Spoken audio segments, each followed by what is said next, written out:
Gracias, Elena, y a la asociación, a Pedro y a Marina por la cálida acogida, y voy a entrar directamente en el tema. Vamos a imaginarnos que mañana mismo la Casa Real anuncia que el príncipe de Asturias ha tenido un hijo varón o va a tener un hijo varón. ¿Qué ocurriría?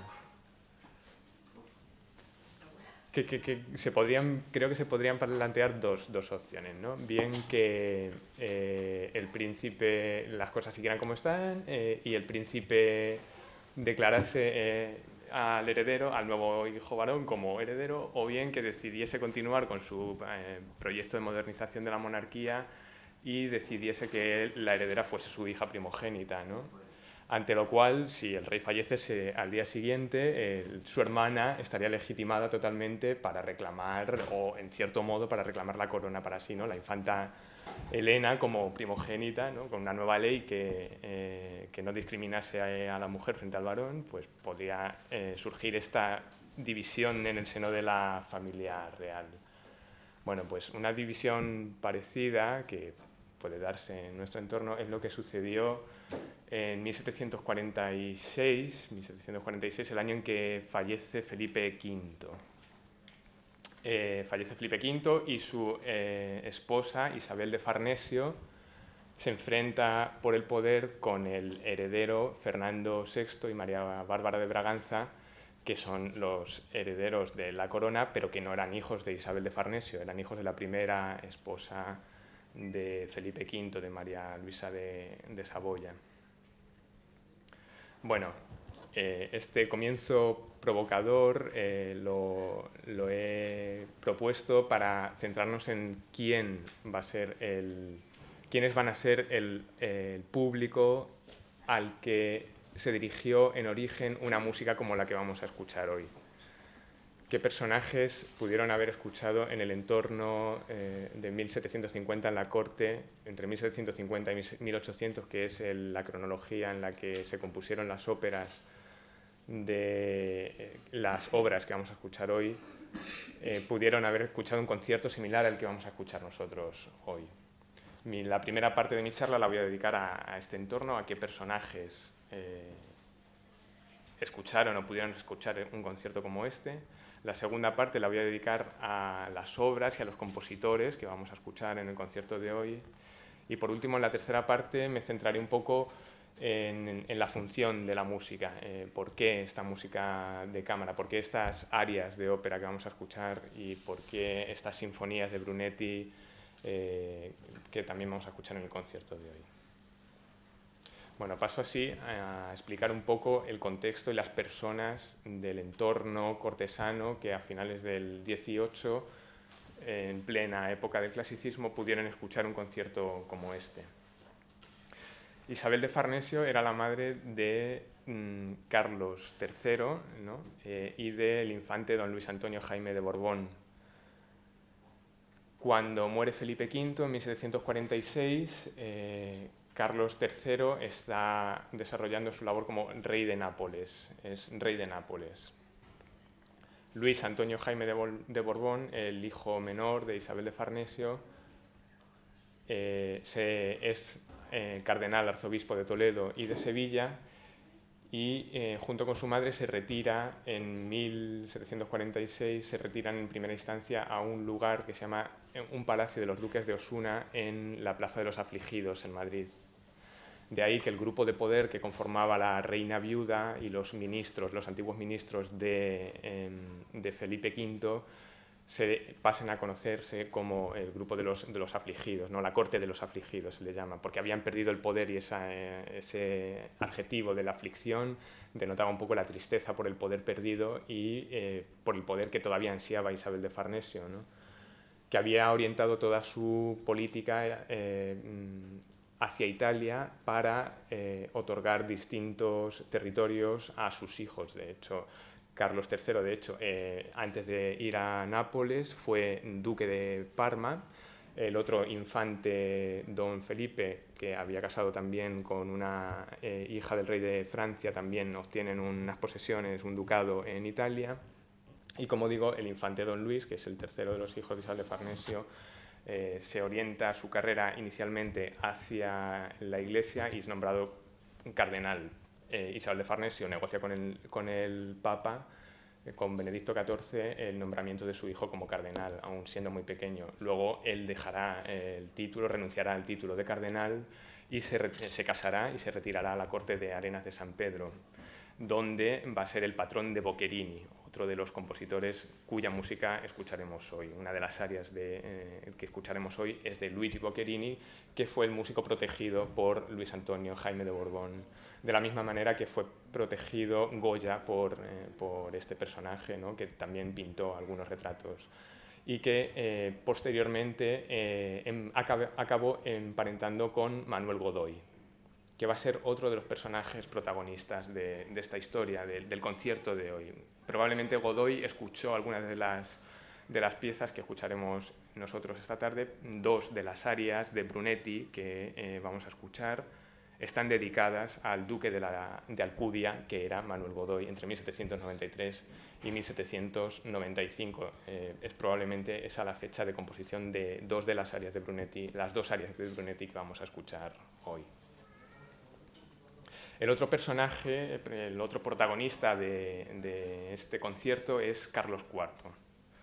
Carlos IV, que nace en Nápoles, mientras su padre, el futuro Carlos III, es rey de Nápoles. Como he dicho, Isabel de Farnesio se encargó de que Carlos III, todavía sin ese título, porque no había empezado a gobernar en España hasta el fallecimiento de Fernando VI en 1757, como digo, Carlos III es rey de Nápoles desde 1734 aproximadamente, en que Nápoles pasa a ser un reino independiente. Antes era un virreinato que había pertenecido a los españoles y luego a los austríacos. En 1734 Isabel de Farnesio consigue recuperar el reino y nombra como rey a su hijo Carlos III. Allí nace Carlos IV. Cuando nace Carlos IV no nace como heredero porque es el segundo génito o el segundo hijo varón de Carlos III, de tal manera que Carlos IV al nacer estaba destinado a ser infante de las dos Sicilias, de ninguna manera a ser rey de España ni por supuesto rey de Nápoles, de tal modo que su educación se orienta hacia las artes, no tanto hacia el poder, porque no estaba previsto que acabase siendo el rey, sino hacia el cultivo de las artes y especialmente de la música. ¿Qué está sucediendo en el plano de la música en Nápoles, en esa Nápoles en la que el infante Carlos, futuro Carlos IV de España, se educa? Pues allí están los grandes compositores de la escuela napolitana, como por ejemplo Jommelli, como por ejemplo Hasse, Pergolesi. Bueno, Pergolesi había fallecido, pero su música seguía interpretándose, sus óperas seguían interpretándose en un teatro que había mandado construir Carlos III, ¿no?, el Teatro de San Carlos, que todavía hoy se conserva. Es curioso que en la historiografía española, en la historia de la música española, se diga que Carlos III no le gustaba la música, o no se suele decir que no le gustaba la música, que expulsó a Farinelli. Una de las primeras cosas que hizo fue expulsar al castrado Farinelli, y se argumenta que era por la falta de gusto hacia la música de este rey, pero por otra parte, si vemos lo que hizo en Nápoles, construir un teatro que lleva su nombre, hoy en día lleva su nombre, todavía se conserva, y cultivar las óperas de los grandes maestros de la escuela napolitana, pues hay que poner en duda un poco esa afirmación, ¿no?, sobre el gusto musical de Carlos III. Pero lo que nos interesa es la formación inicial de Carlos IV en musical. Carlos IV sabía música, tocaba el violín, sabemos que tocaba el violín, y desarrolló un gran amor hacia la música, no solo como aficionado, sino, como digo, en cierto modo como profesional. Mucha de la música que compuso para él, por ejemplo, Gaetano Brunetti, la música de cámara, algunas de las partes son más sencillas que las otras partes porque estaba pensado para que el rey la interpretase en la cámara, ¿no?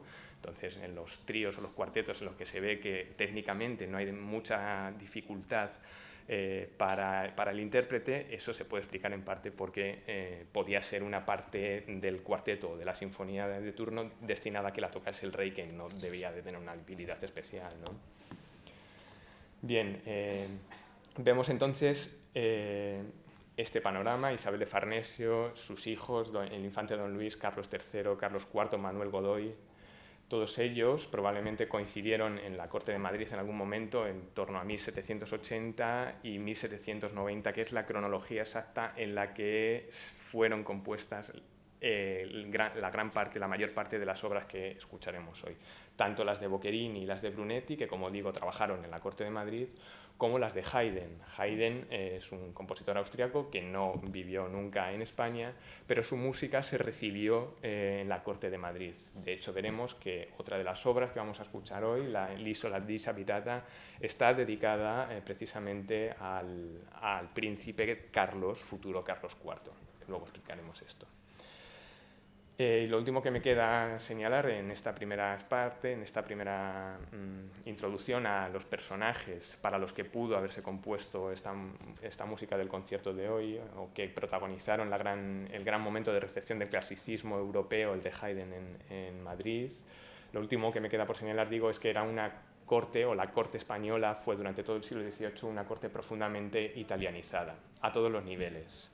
A nivel de pintura, por ejemplo, grandes pintores italianos vinieron a trabajar a Madrid, sobre todo para la construcción del nuevo Palacio Real, que sustituyó a partir de 1734 al antiguo Alcázar, que se había quemado.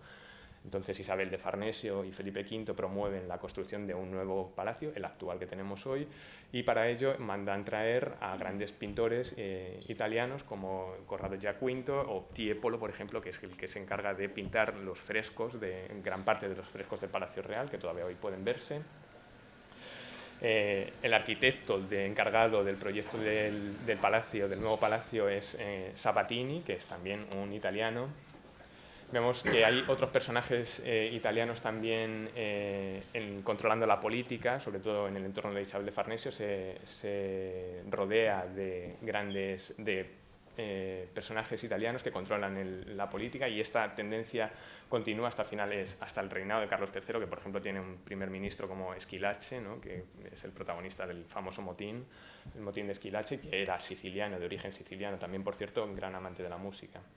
Y a nivel musical, la corte, durante todo el siglo XVIII, también está profundamente dominada por los italianos. No solo el castrado Farinelli, que es de origen napolitano y que llega a la corte de Felipe V para sanar la tristeza del rey, sino también otros grandes compositores vienen a trabajar para toda la familia, para todos estos personajes en el entorno de Felipe V, como por ejemplo Domenico Scarlatti, el compositor del ciclo de sonatas quizás más importante de la primera mitad del siglo XVIII.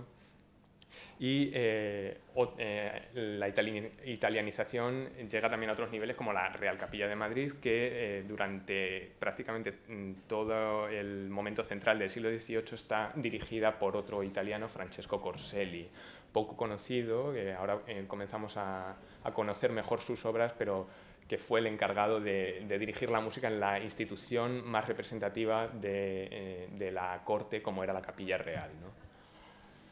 Muy bien.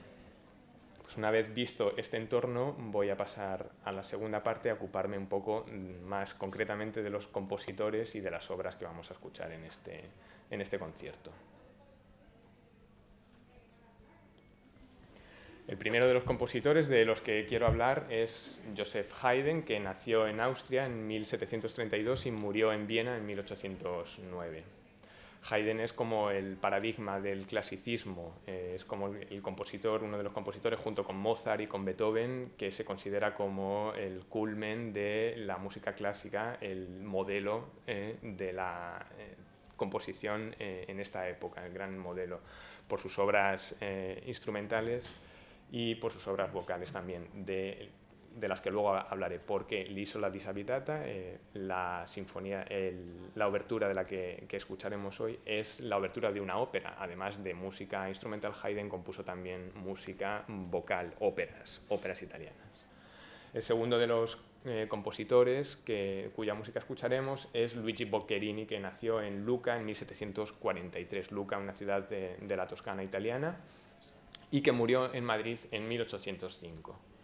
El tercero es Gaetano Brunetti, que nació en otra ciudad italiana del norte, en Fano, hacia 1744, y que también murió como Boccherini cerca de Madrid, en Colmenar de Orejo, en 1798. Vemos, por tanto, que tanto Boccherini como Brunetti forman parte de una misma generación de músicos, ¿no? Y se llevaban solo unos 10 años con Haydn. Bien, ¿qué está ocurriendo al nivel de la música, de la historia de la música en esta época, en esta segunda mitad del siglo XVIII? La música es en este momento cuando se inventa la historia de la música. O sea, es un momento importante para la historia de la música porque los historiadores se dan cuenta, gracias, en parte en el contexto de la filosofía, el racionalismo y de la época clásica, a una serie de personajes en Europa, como el padre Martini en Italia, o dos ingleses como Hawking y Barney en Inglaterra, en torno a 1760, 1770, se dan cuenta de que la historia, la música es un objeto susceptible de ser estudiado científicamente, y para ello empiezan a recopilar todos los objetos que materialmente se han producido en torno a la actividad musical durante toda la historia, ¿no? Pues, por ejemplo, instrumentos musicales de la antigüedad, partituras de los grandes compositores del siglo XV, del siglo XVI, impresos desde el siglo XVI, ¿no? Cuando la imprenta musical empieza a tener su auge, pues todos estos objetos que se habían producido en torno al quehacer musical de la historia empiezan a ser coleccionados y a ser objeto de estudio por parte de los historiadores, de tal manera que el padre Martini publica la primera historia de la música europea y se la dedica a María Bárbara de Braganza, a la esposa de Fernando VI. Entonces, justo el año de su muerte, en 1756, el primer tomo de la historia de la música del padre Martini está dedicado a María Bárbara de Braganza. Esta es la época en la que, como digo, nace la música clásica, o el desarrollo de la música alcanza su nivel más sofisticado, por así decir, y de tal manera que la música que producen estos compositores en torno al 1750 y 1800 se convierte en un canon, el canon clasicista, ¿no? Y por eso se llama la época clásica, porque los modelos, la música que se compone, las obras que se componen en este momento sirven como canon para el resto de la historia musical, como ejemplo, como modelo. Bien. Este es el momento, por tanto, en el que están actuando Haydn, Boccherini y Brunetti en distintos lugares. A nivel de biografía hay ciertos paralelismos y ciertas diferencias entre los tres compositores. Por ejemplo, Haydn y Boccherini, su biografía se asemeja en que ambos estuvieron ejerciendo su actividad para patrones, para cortes pequeñas retiradas de los grandes centros, de las grandes ciudades en las que se estaba decidiendo el porvenir de la música, ¿no?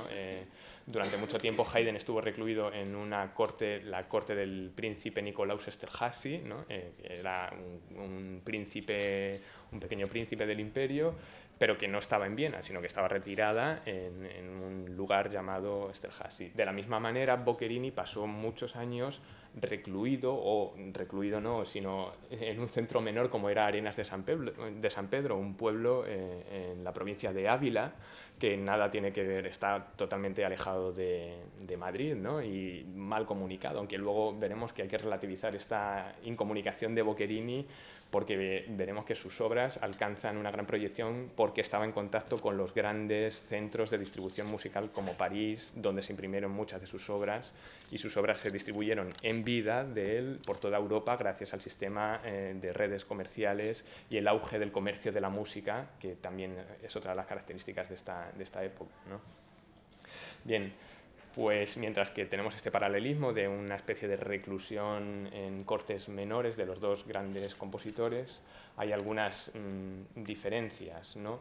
Haydn, mientras servía al príncipe de Esterházy, estaba sujeto a un contrato de exclusividad, de tal manera que toda la producción de Haydn al servicio del príncipe Esterházy pertenecía al príncipe. O sea, todo lo que componía Haydn para ser interpretado en su cámara era propiedad del príncipe, y sin el permiso del príncipe no podía ser difundido.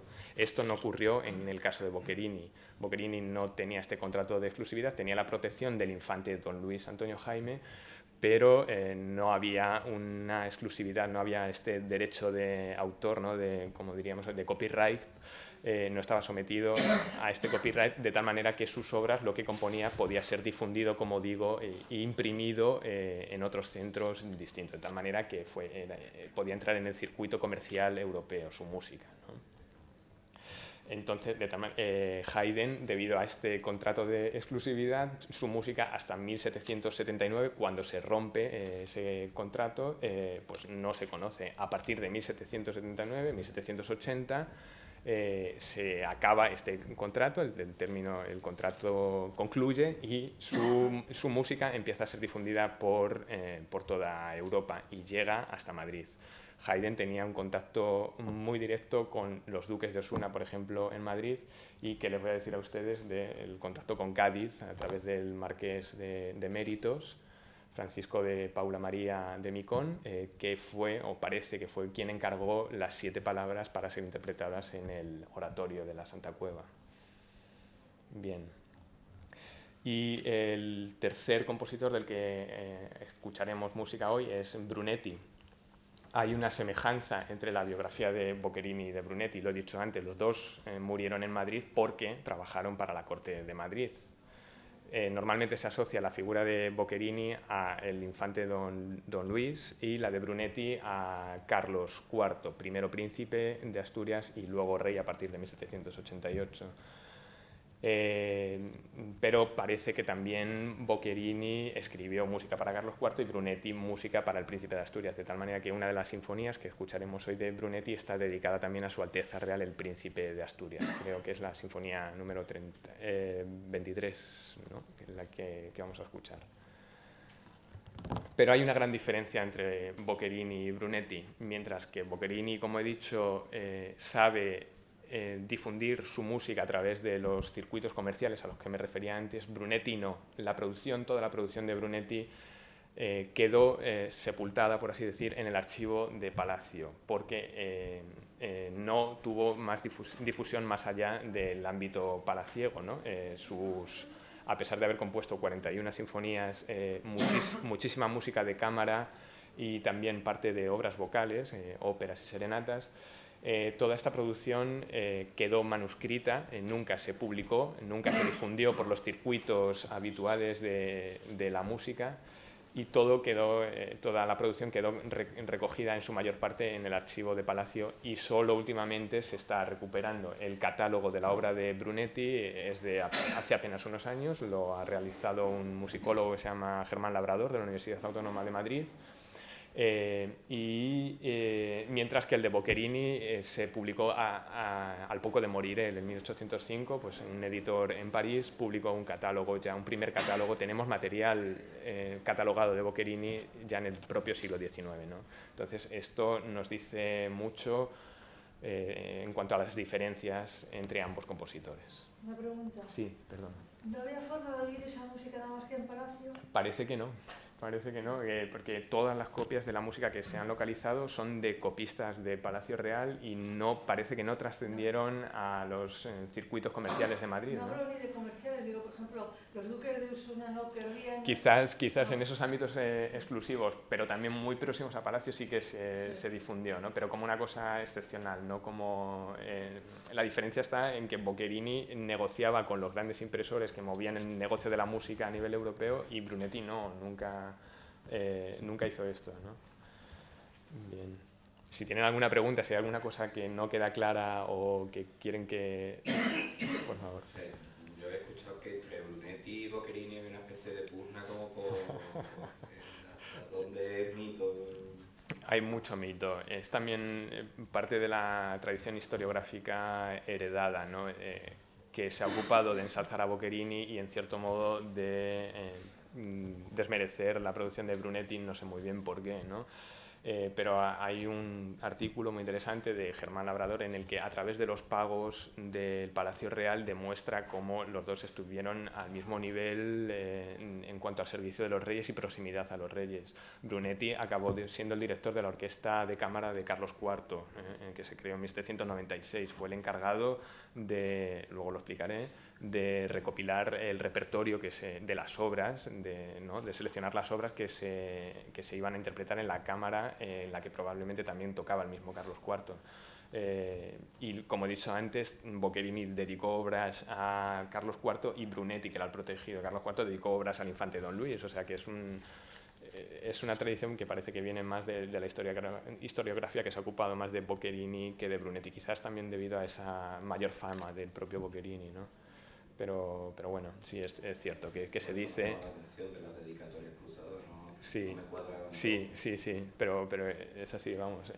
Lo de Brunetti, la sinfonía esta que decía, está dedicada al príncipe de Asturias. Entonces, no...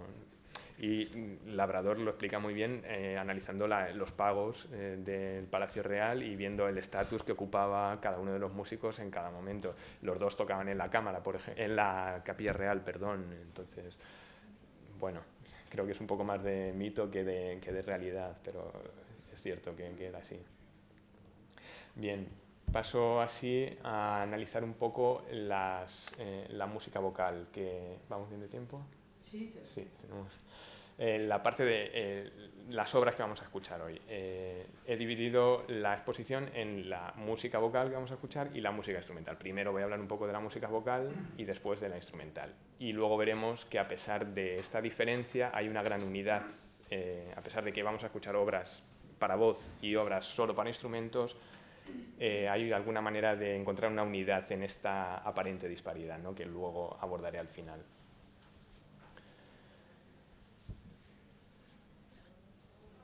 Bien, para entrar en las obras vocales que vamos a escuchar hoy, es necesario saber qué era la ópera en el siglo XVIII, qué era una ópera seria. No sé si tienen alguna idea de, por ejemplo, quién era el compositor, el libretista más importante de ópera en el siglo XVIII. ¿Quién? No, de ópera no se ha hablado de ópera. Casi. Ajá. No sé si le suena el nombre de Pietro Metastasio. Los textos de las tres arias que vamos a escuchar hoy son de este poeta, de Pietro Metastasio, que, de origen italiano, durante mucho tiempo trabajó en Viena como poeta cesario, con el título de poeta cesario. Metastasio es una persona también, no era el compositor, es el autor de los textos, y aquí es necesario subrayar que la ópera en el siglo XVIII, a diferencia de lo que ocurre hoy, era concebida como texto.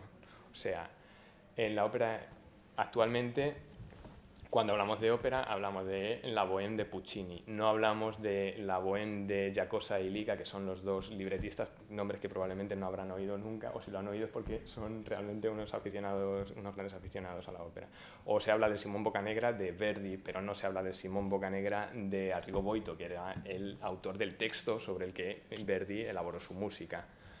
Bien, en el siglo XVIII era al contrario. El protagonista en la autoría de una ópera era el libretista. De hecho, en muchos libretos del XVIII no se menciona ni siquiera al compositor. El compositor era una parte más de todo el entramado operístico que partía del libreto. Entonces, el gran protagonista de la ópera en el XVIII no son los compositores, sino que es el libretista Pietro Metastasio, que Pietro Metastasio es como el equivalente a Haydn y a Mozart en música, en literatura, porque es el que consigue un equilibrio entre expresión y musicalidad del texto totalmente perfecto, de tal manera que se establece en modelo. Y todos los compositores del XVIII ponen música una y otra vez a los poquísimos libretos que escribió Pietro Metastasio, ¿no? Bien, ¿cómo funciona una ópera en el siglo XVIII? Hoy, para nosotros, nuestra concepción de la ópera está muy influida por la idea de la ópera de Richard Wagner, ¿no? Parece que hoy, cuando se habla de ópera, pensamos en el equilibrio ideal entre el contenido, entre el drama y la música, que es de alguna manera el objetivo que persiguió Wagner con su obra, ¿no? Es fundir las razones estéticas de la música con las razones estéticas del drama y del texto, ¿no? De tal manera que todo lo anterior, todas las formas de ópera anteriores a Wagner se han presentado como un camino hacia esa fusión ideal, ¿no? Ha habido una visión teleológica de la historia de la ópera como un camino que conducía hacia la unidad entre música y texto que consiguió Wagner. Pues bien, en el siglo XVIII no es así, ¿no? La ópera no funciona como una fusión ideal entre elementos musicales y elementos textuales. De hecho, hay una diferenciación entre las partes textuales, que se llaman recitativos, y las partes que reciben mayor atención musical, que se llaman arias, ¿no? Y todas las óperas del XVIII, en parte la del XVII, se articulan en esas dos partes, recitativos y arias. ¿Qué es un recitativo? Un recitativo es el momento de la ópera en el que el libretista se explaya. Es, digamos, el recitativo es el momento para el libretista. El aria es el momento para el músico. En los recitativos hay mucho texto y poca música, y en las arias ocurre al contrario. Hay muy poco texto, normalmente 2 estrofas, y mucha música. ¿Qué sucede?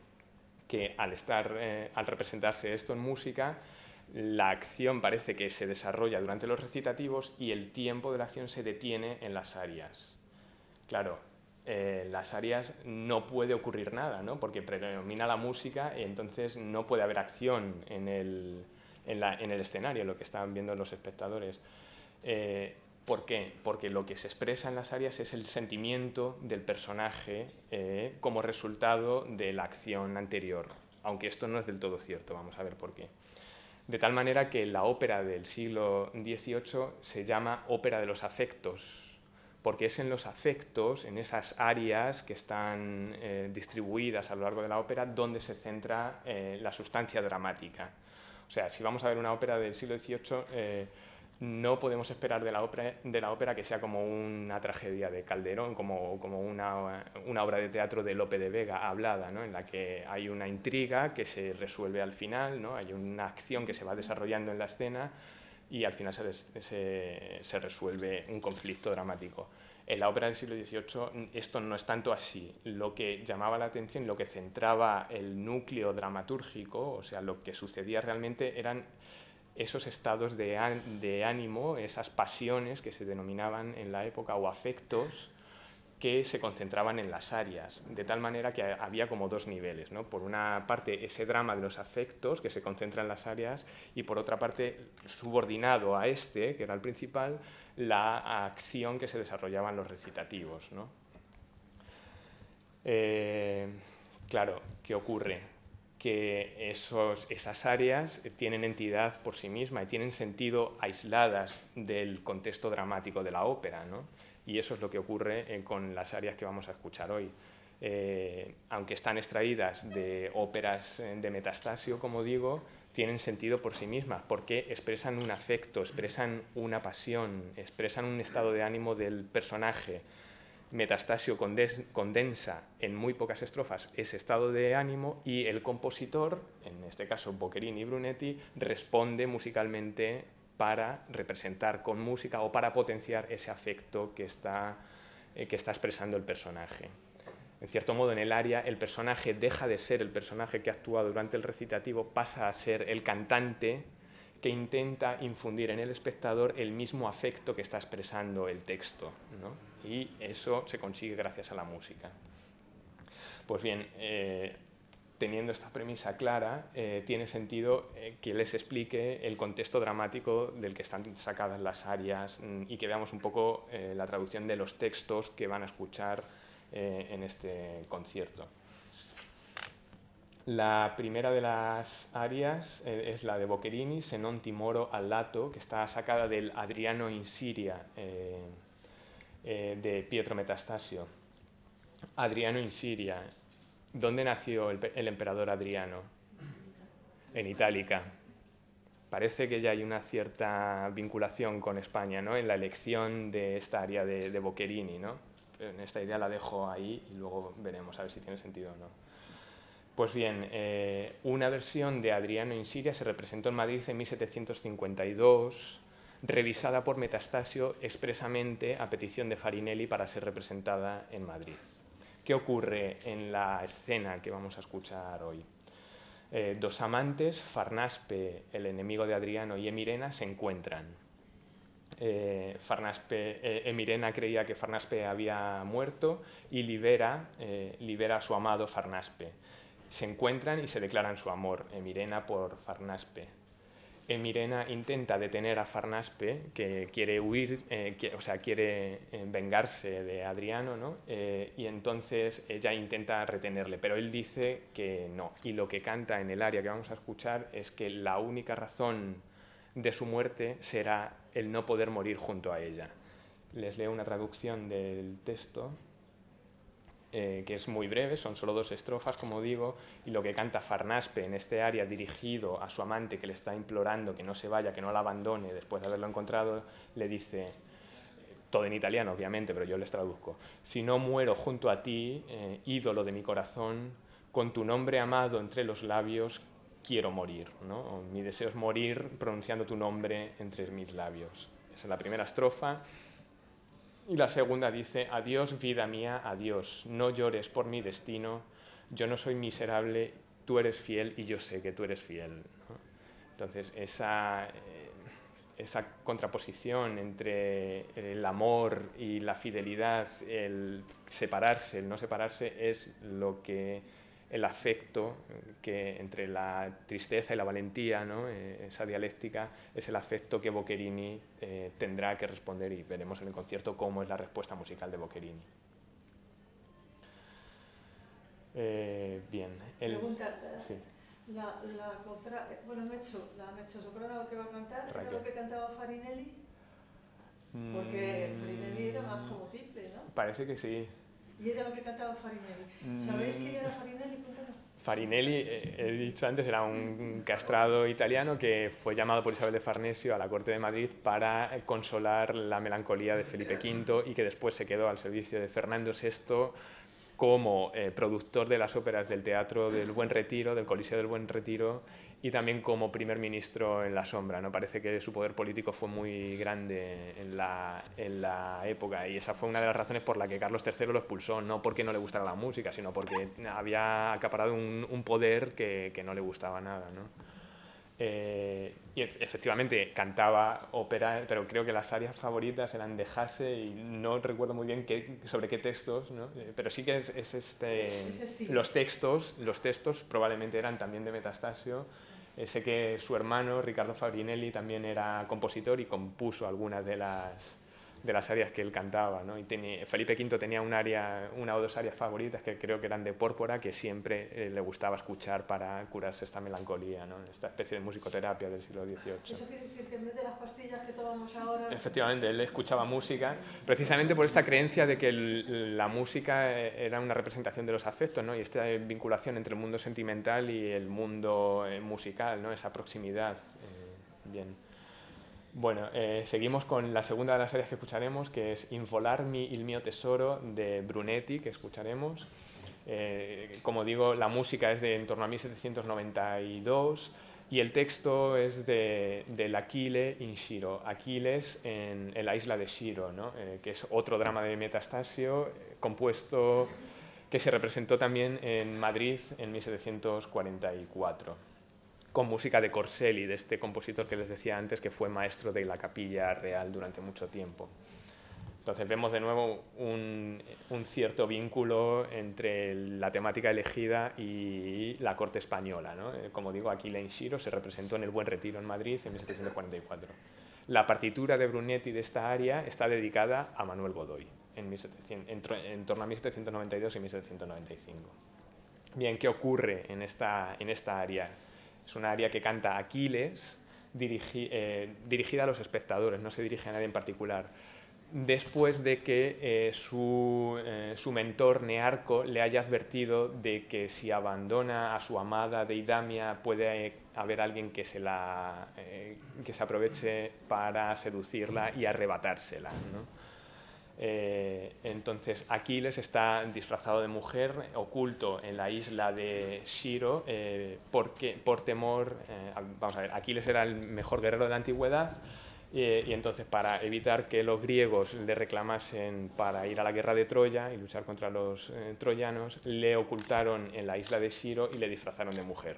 Allí se enamora de la hija del rey Licomedes, y en un cierto momento los griegos se enteran de que está oculto allí y van a buscarle. Entonces la ópera empieza precisamente con la llegada de los barcos griegos a la isla de Sciro, lo que despierta el ardor guerrero en Aquiles, ¿no? Entonces, el aria que canta, el que vamos a escuchar hoy, se debate entre esos dos sentimientos, entre la furia guerrera que ha despertado la llegada de los barcos griegos, ¿no? Que él está viendo desde el puerto, y la necesidad de ir a coger a su amada para evitar que otro príncipe que la pretendía se la arrebatase. Entonces el texto del aria dice algo más o menos así: arrebatarme a mí mi tesoro es su amada Deidamia. Dice, ¿dónde está mi alma animosa? ¿No? Una respuesta, digo, ¿dónde está mi ánimo guerrero que está siendo despertado por esos barcos griegos?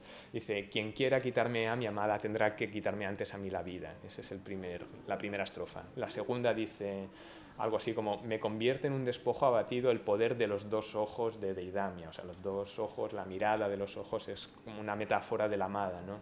Dice, y afirma su identidad. Él, a pesar de que está vestido de mujer, hay que imaginarse que el Aquiles en el escenario en ese momento está vestido de mujer, con faldas. Dice, yo sé que soy Aquiles y me siento Aquiles en mi interior. O sea, afirma su identidad probablemente con ese afán guerrero que acaban de despertar en él los barcos griegos, y está dispuesto y deseoso a ir a la guerra de Troya.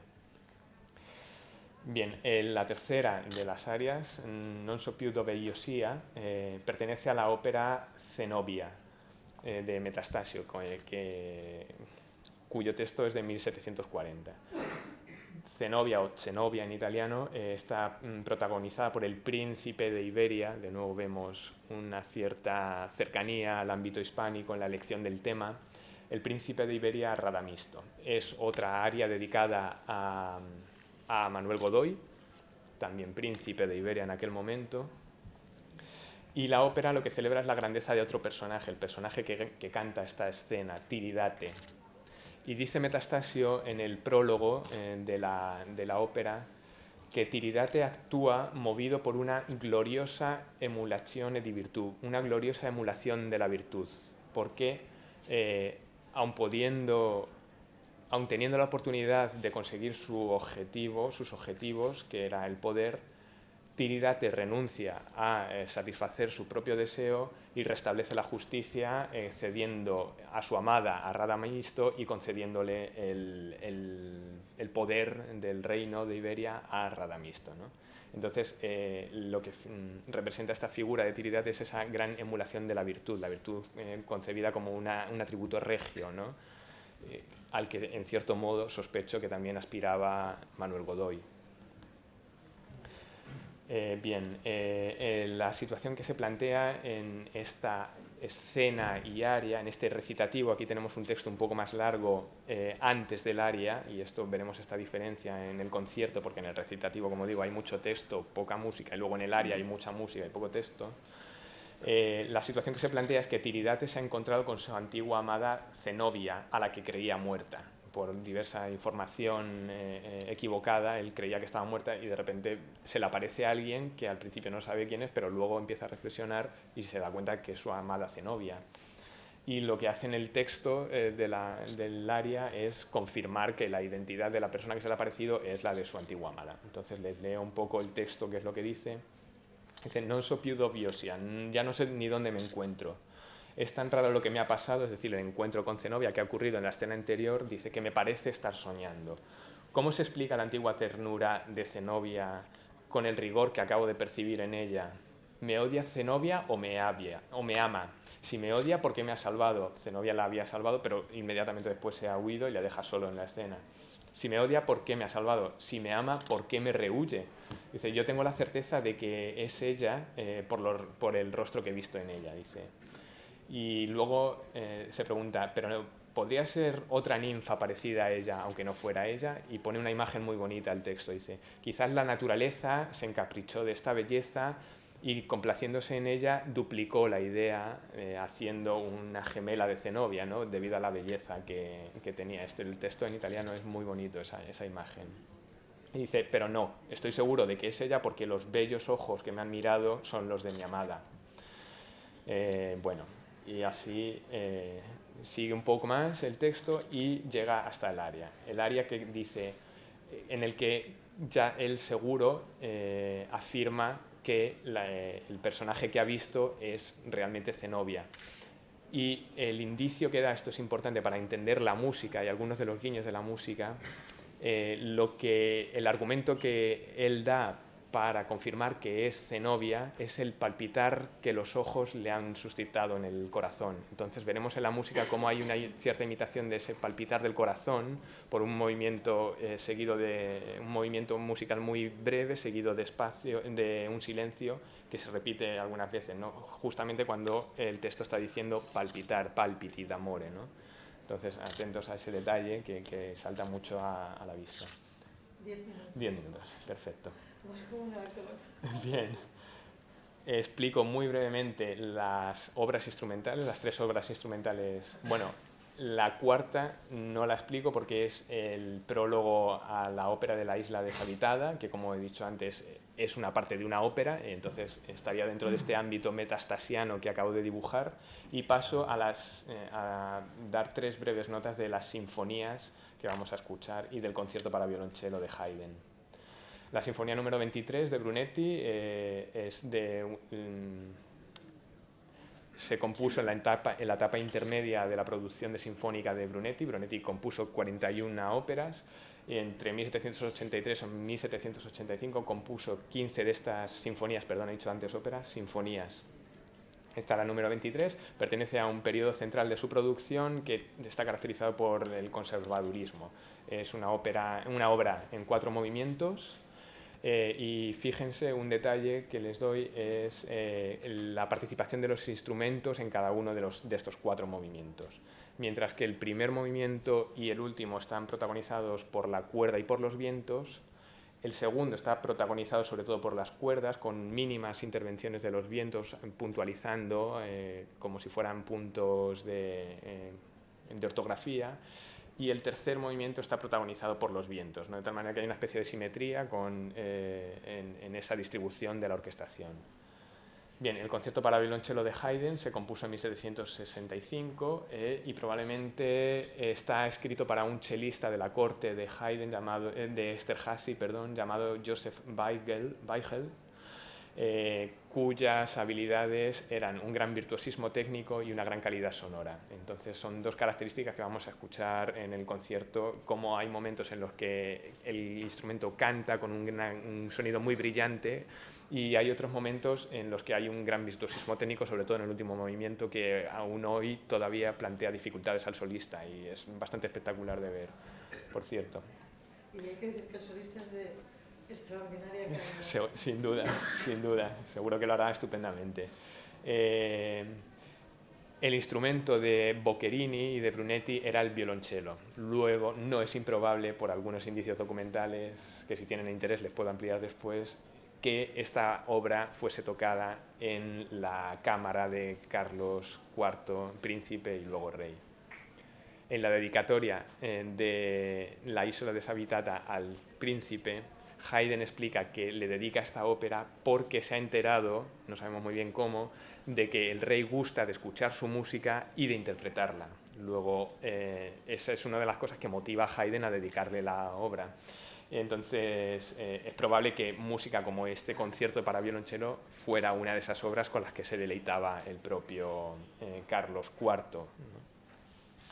Y por último, la Sinfonía número 33, Il Maniatico de Brunetti, compuesta en 1780, y su característica más llamativa es que es una obra programática, que describe algo, describe un argumento. Hay una narración detrás de esta obra. Digo ópera porque me confundo con el italiano, que el término ópera. Obra, Il Maniatico. En la partitura de Il Maniatico, Brunetti explica qué es lo que ocurre en esa música, que es música sin palabras. Leo. La sinfonía describe, esto es una traducción de la inscripción de Brunetti en italiano, la he traducido y se la leo. La sinfonía, Il Maniatico, describe en la medida de lo posible, con el uso exclusivo de instrumentos, atención a esto, sin la ayuda de la palabra, atención a esto, la fijación de un delirante, de un loco, hacia un objeto. La parte del loco está interpretada por el violonchelo a solo, O sea, la elección del violonchelo no es gratuita, es porque tiene un papel dentro de la orquesta, representa a un loco. Al que se unen, al violonchelo se unen los demás instrumentos de similar naturaleza, pero empeñados en librarlo de su delirio. Hay una lucha entre la orquesta y el violonchelo solista, y se va a ver continuamente que los dos están en un diálogo, ¿no?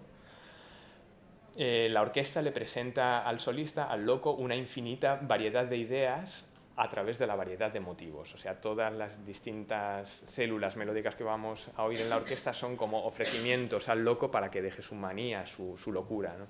Durante mucho tiempo el maniático está fijo con su idea, que no quiere abandonar, hasta que encuentra un motivo alegre que le persuade y se une así a los demás.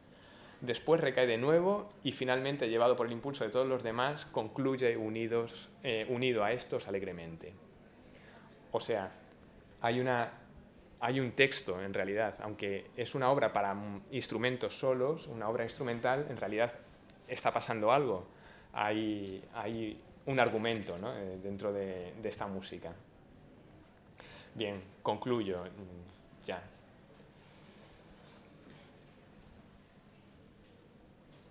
¿Qué ocurre a nivel de la historia de la música en este momento? ¿Por qué he dicho antes que podemos encontrar una cierta unidad entre las obras vocales y las obras instrumentales del concierto? El gran compositor Olivier Messiaen decía que la historia de la música se puede dividir en tres grandes partes: la música vocal, la música instrumental y la música electrónica. Pues bien, el concierto de hoy nos presenta obras que están justo en el cambio de la parte de la música vocal a la música instrumental. ¿Qué ocurre? En torno a 1780, la música instrumental, es decir, sin palabras, la música sin texto, asciende en la categoría estética y pasa a ocupar una categoría estética que antes estaba ocupada por la música vocal, debido a que la música instrumental se considera un lenguaje universal que en el programa de la filosofía y de la cultura moderna era como el ideal, ¿no? El poder expresar algo universalmente sin palabras. Ese era el ideal al que se llega. Y por eso la música solo para instrumentos alcanza el mayor estatus estético dentro de la música, reemplazando a la música vocal.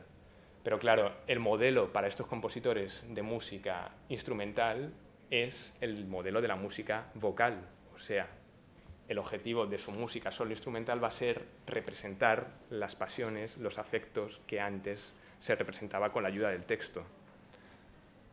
De tal manera que un cuarteto de cuerdas de Haydn era en realidad una conversación íntima entre cuatro personas, entre cuatro amigos, una conversación en música, ¿no? O de la misma manera que las 7 palabras de Haydn, a pesar de ser una obra instrumental, están basadas en melodías sobre los textos del sermón de las 7 palabras, ¿no? Ese es el origen de las 7 sinfonías de las 7 palabras. Haydn es el modelo universal en este cambio, el paradigma, ¿no? Que se trata de imitar y que se difunde a nivel europeo en su propia época. Y hay dos aspectos o dos indicios que nos dan una idea de por qué, del nivel de este modelo, ¿no? Y se los digo. El primero es el retrato del duque del decimotercer duque de Alba, pintado por Goya en 1795. En ese retrato, Goya retrata al duque mirando al espectador, pero en un momento en el que está levantando la vista de una partitura de Haydn. O sea, se ve claramente en el retrato cómo sobre la partitura está el nombre de Haydn, ¿no? Entonces, el hecho de que Goya elija esa música para representar el gusto de un mecenas y que elija a Haydn ya nos dice algo del nivel de héroe cultural que tenía en la época, ¿no? Y por otro, el segundo indicio que quería plantear es Tomás de Iriarte, el poeta, el autor del Sí de las Niñas, que escribe un poema llamado La Música, en el que habla de Haydn prodigioso. Estas son palabras de él. Y que dice el poema de Iriarte dice: tiempo ha que en sus privadas academias Madrid a tus escritos se aficiona. Haydn en estos versos está hablando con Haydn, Iriarte está hablando con Haydn, no se dirige a él y le dice: tiempo ha que en sus privadas academias Madrid a tus escritos, no dice a tus obras o a tu música, dice a tus escritos, ¿no? Retomando un poco esa idea de que la música tiene algo de textual, tiene algo de lenguaje, la música instrumental, digo, que es la de Haydn, ¿no? Hemos visto que en la explicación del Maniático, de la Sinfonía Il Maniático de Brunetti, se dice que todo ocurre sin la ayuda de la palabra. Otro verso de Iriarte, refiriéndose a Haydn, dice: su música, aunque le falte de voz humana el auxilio, habla, expresa las pasiones, mueve el ánimo a su arbitrio. Expresar las pasiones es lo mismo que hacen las arias que vamos a escuchar hoy, ¿no? Con la ayuda del texto, la música que vamos a escuchar hoy mueve el ánimo a su arbitrio, expresa las pasiones sin la ayuda del texto. Bueno, muchas gracias. Si tienen alguna duda, estoy aquí.